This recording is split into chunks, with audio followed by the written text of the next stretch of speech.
नमस्कार, मैं गजेंद्र प्रताप सिंह। आज आप लोगों को लखनऊ पैक्ट के संदर्भ में बताने जा रहा हूँ कि अच्छा विषय बहुत ही महत्वपूर्ण टॉपिक है। तो ये लखनऊ पैक्ट 1916, लखनऊ पैक्ट या लखनऊ समझौता, इसे लखनऊ समझौता ही बोला जाता है।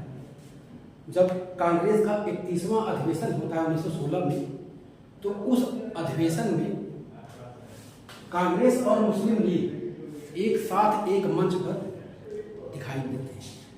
उसका कारण क्या था? उसके कई कारण थे।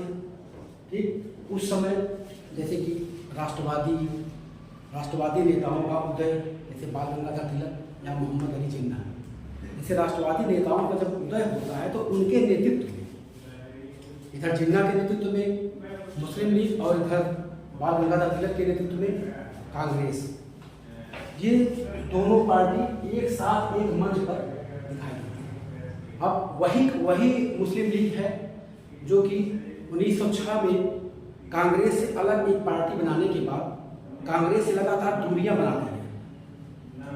वही जो है 1916 तक आते आते क्या ये कांग्रेस के करीब आने का प्रयास करती है।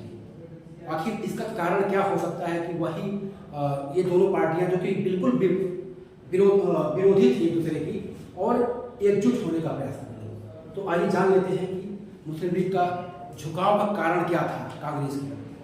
तो पहला कारण तो हम ये बंगाल विभाजन को कह सकते हैं, क्योंकि बंगाल का विभाजन जब 1905 में होता है तो उसमें हिंदू और मुस्लिम को, या हम कह सकते हैं कि सांप्रदायिक आधार पर बंगाल का विभाजन होता है, तो हिंदू मुस्लिम को पृथक करने का प्रयास अंग्रेजों द्वारा किया जाता है ताकि वह जो है फूट दारू राज कानून नीति को व्यवहार में ला सके। ठीक, तो ये जब बंगाल विभाजन जब रद्द हो जाता है 1911 में, तो अब मुस्लिम लीग का अब इनसे अंग्रेजों से क्या मोह भंग होना शुरू हो जाता है।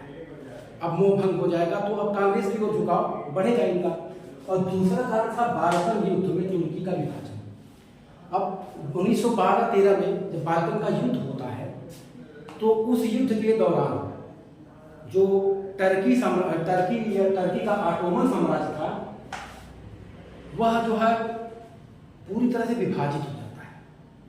जैसे कि रोमन ये जो ऑटोमन साम्राज्य था और उसका विस्तार लगभग जो है बाल्कन देश और यूक्रेन और वियना तक फैला हुआ था। तो अब जो है वह पूरी तरह से विभाजित हो जाता है और यूरोप के संपूर्ण भाग का लगभग 2/3 भाग वह टर्की से अलग हो जाता है।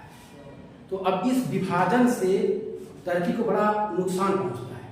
तो ऐसे में भारत में रह रहे मुस्लिम भी टर्की के दुश्मनों के खिलाफ हो जाते हैं, क्योंकि इसमें कहीं न कहीं थोड़ा बहुत हाथ ब्रिटेन का होता है, क्योंकि ब्रिटेन पहले टर्की का घोर समर्थक था। अब इस मैटर में ब्रिटेन इसका सपोर्ट नहीं करता है, तो इस वजह से भी ब्रिटेन से इनका मोहभंग होना शुरू हो जाता है।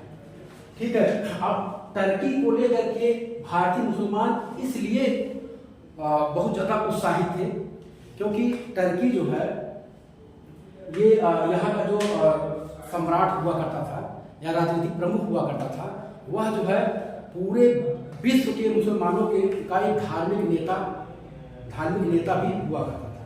तो इसी वजह से वहाँ का खलीफा जो कि पूरे मुस्लिम जगत का धार्मिक नेता था, अब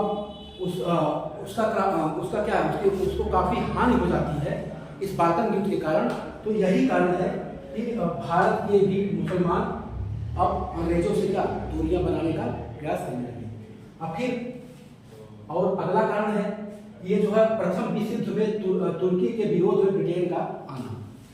जब प्रथम विश्व युद्ध शुरू होता है तो टर्की इटली और जर्मनी के साथ मिलकर के एक ग्रुप बनाता है और इधर मित्र राष्ट्र जिसमें अमेरिका, ब्रिटेन, फ्रांस वगैरह शामिल होते हैं।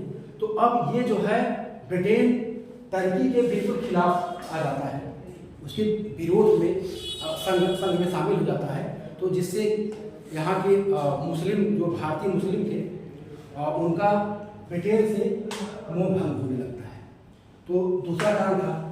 ठीक, तो ये तीन कारणों से मुस्लिम लीग का ब्रिटिश शासन से मोह भंग हो जाता है। जब ब्रिटिश शासन से दूरियां बढ़ने लगती हैं, अब कांग्रेस की ओर झुकाव बढ़ने लगता है।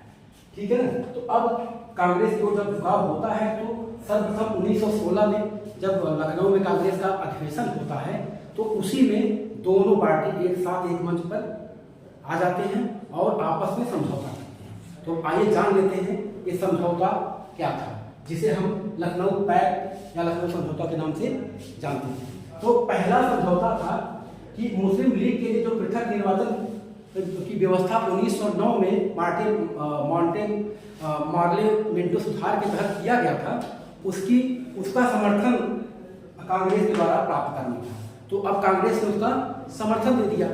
और दूसरा समझौता था कि केंद्रीय और प्रांतीय विधानमंडल में जो निर्वाचित भारतीय सदस्य थे, उन सदस्यों में कुछ संख्या मुस्लिमों के लिए आरक्षित करनी थी। तो यह इस बात पर भी मुस्लिम लीग और कांग्रेस सहमत हो जाते हैं। और तीसरी समझौते का तीसरा बिंदु था कांग्रेस द्वारा जो उत्तरदायी शासन की स्थापना की मांग का मुस्लिम लीग द्वारा समर्थन। अब कांग्रेस जो है यह ब्रिटेन से जो है या ब्रिटिश सरकार से एक उत्तरदायी शासन की व्यवस्था की मांग कर रही थी। मतलब उत्तरदायी शासन व्यवस्था की स्थापना करने की मांग कर रही थी, और जिसमें जो है मुस्लिम लीग का अभी तक कोई समर्थन नहीं प्राप्त हुआ था। तो इस समझौते के तहत मुस्लिम लीग का समर्थन प्राप्त हो जाता है।